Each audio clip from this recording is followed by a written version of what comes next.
Vous vous souvenez de cette vidéo dans laquelle un clan de hyènes encerclait un lion qu'elle voulait dévorer? Les hyènes ne sont vraiment dangereuses que lorsqu'elles travaillent en groupe et qu'elles attaquent furtivement. Alors que faire quand on est une hyène solitaire? C'est ça, chercher des charognes ou des petits rongeurs. Mais il se passe quoi si on tombe sur une troupe entière de lions? Impossible de s'échapper, les lionnes sont plus rapides que les hyènes, ce qui signifie qu'il faut trouver... Qu'est-ce que tu veux, Steve? Bon, on va étudier tout ça de plus près. Ça peut paraître bizarre, mais parfois le mieux pour passer inaperçu, c'est de ne pas se cacher du tout. Une hyène tachetée se régalait d'un éléphant mort lorsque son odeur attira pas moins de 7 lions. 7 lions contre une hyène, elle avait aucune chance. Quand les lions se sont approchés, la hyène a fait quelque chose d'ingénieux. Elle s'est cachée à l'intérieur de l'éléphant. Elle s'est littéralement introduite dans son ventre et elle s'y est cachée pendant que ses adversaires mortels déjeunaient tout près. On ignore si les lions n'ont pas vu la hyène ou s'ils ont simplement décidé de l'ignorer parce qu'ils préféraient manger que se battre. Quoi qu'il en soit, la hyène a patienté un moment, puis profitant d'une accalmie, elle est sortie et elle a immédiatement atteint la vitesse de la lumière. En gros, elle s'est enfuie. Bien sûr, l'un des lions a fait mine d'essayer de la rattraper, mais il semblait plus intéressé par la carcasse de l'éléphant. Apparemment, se cacher dans son déjeuner est une stratégie assez courante. Ici, par exemple, on peut voir une autre hyène qui a été surprise par un clan ennemi. Pour échapper au combat, elle s'est cachée dans la carcasse d'un éléphant. Et c'est que 2 exemples tirés de la première page de résultats de Google. Se retrancher dans une sorte de terrier à entrée unique, où personne ne peut nous surprendre par derrière, est un excellent moyen de protection. On peut aussi grignoter les murs de l'abri en patientant, mais seuls les animaux les plus téméraires s'y risquent. En général, les hyènes se fient à leur intelligence, pas à leur courage. C'est des animaux sacrément rusés qui savent exactement comment parvenir à leur fin. Par exemple, elles ne laissent personne s'emparer de leur proie. Elles pourraient se battre farouchement pour la garder, mais il est plus simple de la cacher dans l'eau. Quand un clan de hyènes tue une proie, elles peuvent pas toujours manger toute la viande en une seule fois. Et abattre une proie de grande taille est exceptionnel. Les hyènes peuvent pas se permettre de gâcher. Alors elles stockent les restes dans l'eau. Photographes animaliers, naturalistes et spécialistes des hyènes ont observé à plusieurs reprises ces prédateurs traînant des carcasses entières, notamment des zèbres, jusqu'à un plan d'eau afin de les manger sur place. On parle aussi de hyènes plongeant au fond de l'eau pour récupérer leurs réserves de viande. Bien sûr, une hyène ne peut pas remonter un zèbre entier, mais elle peut arracher un morceau de viande à la carcasse. Les scientifiques supposent que la viande se conserve mieux dans l'eau. Et si une hyène a trop mangé parce qu'elle s'est montrée trop gourmande, qu'elle s'est laissée aller ou qu'il n'y avait pas de plan d'eau à proximité pour cacher sa proie, elle sait comment résoudre le problème. Un animal qui a trop mangé devient lent et vulnérable, des inconvénients inacceptables pour un animal sauvage. En outre, après qu'elle a mangé, la température corporelle de la hyène augmente, et son estomac plein de sang et de viande pèse sur son diaphragme.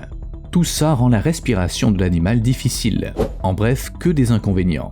Par conséquent, la hyène se vautre. Elle trouve une flaque où elle s'allonge dans de l'eau peu profonde, ce qui lui permet de refroidir son organisme.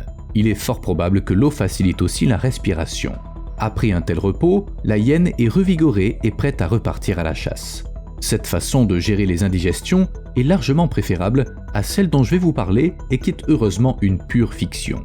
Le naturaliste du XVIe siècle, Conrad Gessner, affirmait que les hyènes se gavaient tellement qu'elles devaient se faufiler dans un passage étroit entre 2 arbres ou 2 rochers pour faire sortir la nourriture par les 2 extrémités de leur corps. Ça semble parfaitement absurde, mais au XVIe siècle, on vérifiait pas grand-chose. Et les histoires décrivant les hyènes comme des créatures viles et effrayantes étaient populaires. De plus, les hyènes ont toujours été considérées comme des charognards, des créatures rusées et perfides, adeptes des coups bas.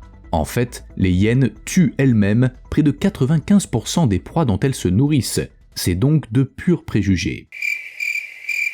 Why you bully me? Pour être honnête, elles ont quand même certaines habitudes bizarres. Les hyènes mangent les testicules des buffles et leur queue, et pas par accident. Les prédateurs repèrent un buffle affaibli qui s'est éloigné du troupeau, ils se faufilent par derrière, ils le reniflent et ils mordent. Non, c'est pas pour l'humilier, ni pour s'assurer qu'il n'aura jamais de descendance. Le plus souvent, ce comportement est causé par un manque de proie ou d'autres problèmes nutritionnels. Les hyènes sont obligées de s'en prendre à des cibles aussi faciles à atteindre que possible, comme les testicules et la queue, qu'elles peuvent manger sans devoir tuer l'animal. Les chances de succès sont plus élevées la nuit lorsque les buffles dorment. J'en suis vraiment désolé pour eux. J'aimerais pas me réveiller et réaliser qu'une hyène est passée par là. Vous vous souvenez du roi lion? Dans le dessin animé, les hyènes s'allient à Scar parce qu'elles manquent de nourriture et il leur promet le contrôle des terres de la tribu et d'autres choses du genre. En réalité, un tel scénario est peu probable, mais on connaît au moins un exemple d'alliance entre des hyènes et des loups. Dans le désert du Negev, dans le sud d'Israël, les conditions de vie sont rudes, il n'y a pas assez de nourriture.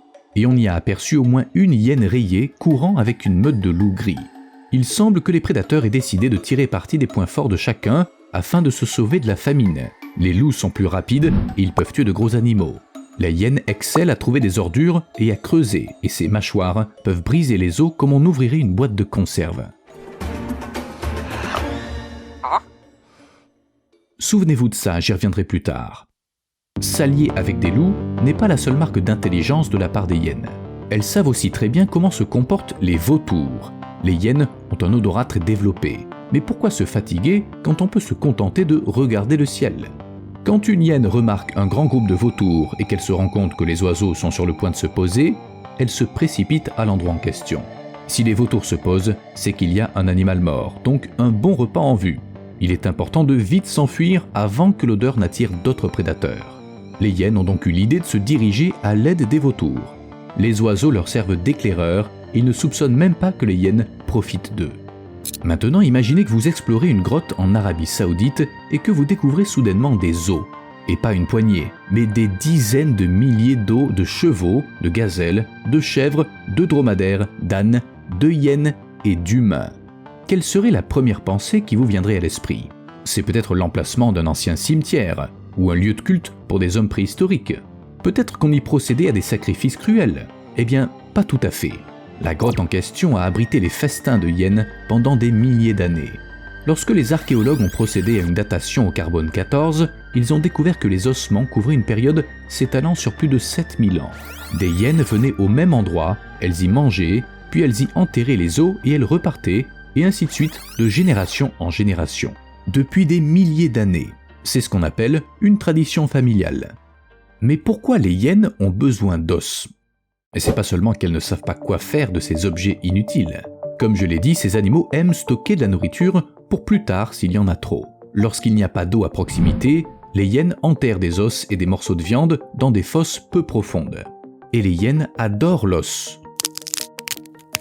La nature les a dotés de mâchoires incroyablement puissantes qui leur permettent de broyer les os afin d'atteindre la moelle osseuse, une substance si nutritive qu'elle vaut bien tous ses efforts. En plus, l'os procure des nutriments tels que le calcium et le phosphore, et on n'en a jamais trop. Surtout quand on souffre régulièrement de la faim et qu'on doit tirer le meilleur parti de chaque repas. Quand elles cherchent des os et de la viande en décomposition, les hyènes déterrent parfois des tombes humaines, car, c'est des animaux. Les hyènes n'ont aucun respect pour les morts. Et au Moyen-Âge, un tel comportement terrifiait les gens.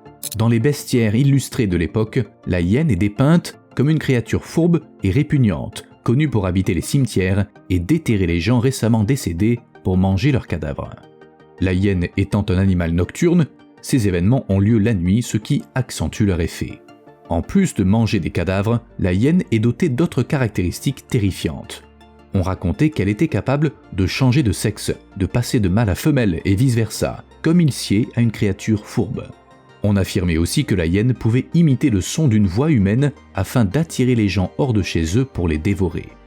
Elle pouvait jeter des sorts aux chiens, leur voler leur voix et paralyser n'importe qui en faisant 3 tours autour de lui. En bref, c'était le mal incarné. Ils sont poilus, orgueilleux et puants, et en plus ils sont affreux. Mais cette histoire d'imitation de la voix humaine m'a intéressé. Peut-être que les hyènes sont vraiment capables d'émettre des sons pas tout à fait animaux.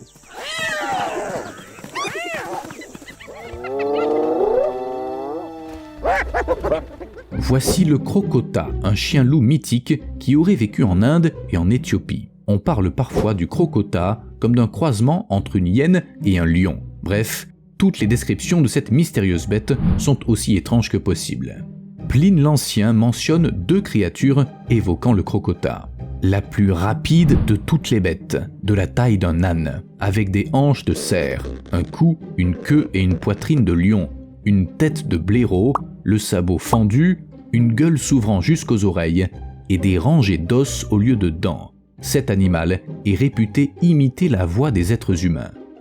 Le savant byzantin Photius et l'écrivain romain Claudius Aelianus mentionnent aussi la capacité du crocota à imiter la voix humaine. Hélas, les scientifiques d'aujourd'hui sont certains que les mythiques crocotas n'ont jamais existé. Il est fort probable que les gens avaient simplement été marqués par les caractéristiques des hyènes. Elles peuvent en effet émettre des sons déroutants. Souvenez-vous de leur célèbre rire. Et quand on vit bien avant l'âge d'or de la science moderne, il n'est pas étonnant que les hyènes nous paraissent des monstres.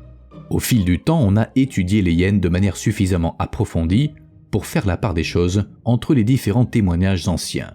Les histoires de changement de sexe et autres se sont révélées être de la fiction. Mais les scientifiques ont découvert que les hyènes ressemblent énormément aux humains. Ces animaux vivent en groupes qui peuvent atteindre plus de 100 individus. Mais il existe un ordre et une hiérarchie claire au sein des clans. C'est de véritables groupes sociaux. Voyez par vous-même.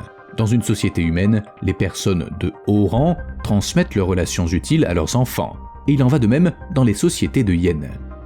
La progéniture de haut rang a plus de chances d'hériter d'amis, de connaissances et d'autres relations utiles que celles qui se trouvent plus bas dans l'échelle sociale du clan. Par exemple, les jeunes femelles de haut rang vivent plus longtemps, sûrement parce qu'un plus grand nombre d'adultes prend soin d'elles, et pendant plus longtemps. Les sociétés de hyènes étant matriarcales, le statut est transmis de mère en fille, tout comme les avantages qui l'accompagnent. Et même si la maman hyène meurt, ses enfants restent en relation avec leurs amis hyènes. En bref, tout ça est très humain. À plus.